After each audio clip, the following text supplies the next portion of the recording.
Hi everybody.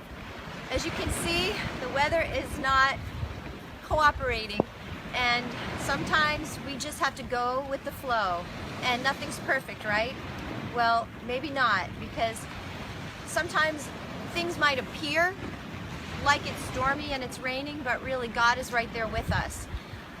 Because today's story is, if some of you know this Bible story, where Peter walks on the water and there's a storm. And so actually God made it a perfect day for that, just to give us the feel of it. So this is how the story goes. And I feel like God is going to give us many lessons in this story. So let's see if we can catch them all. So this story comes right after when Jesus fed the 5,000. And he decided after this to go up to the mountain to be alone with God and pray. And that right there, that gives us that message that there are times where we just need to be still and get alone with God. So he sent the disciples on a ship across the Sea of Galilee.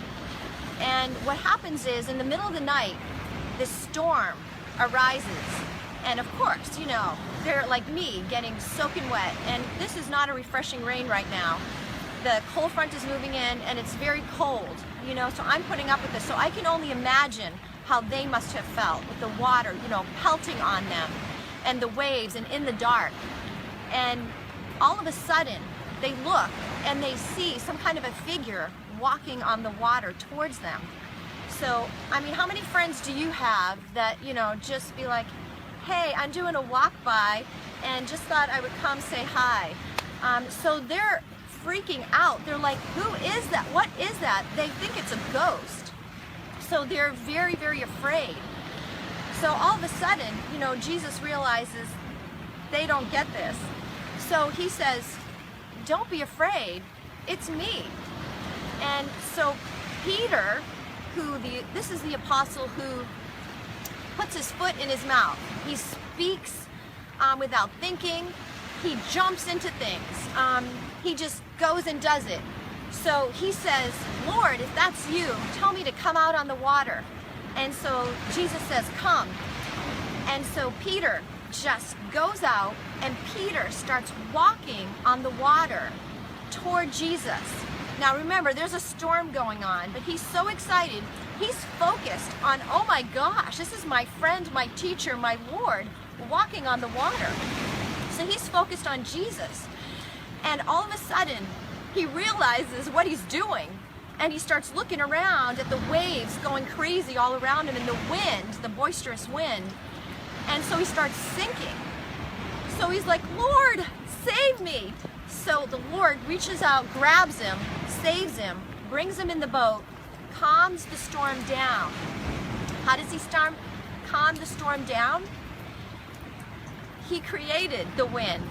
He created the ocean, the waves. He's master over it. He has control over it. And that's what we have to realize, that in our storms in our life, he has control over the situation. Yes, the storm might be going on, but he's right there. And you know what?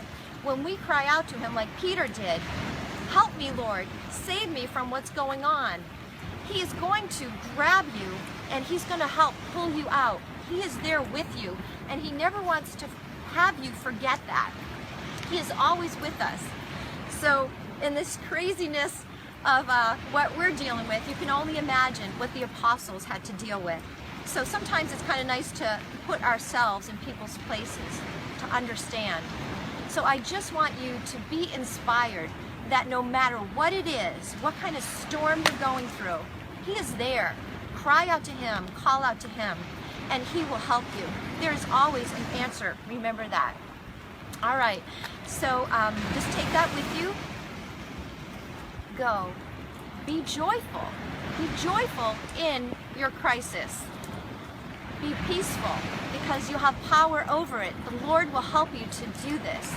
And whatever is going on, always still be loving.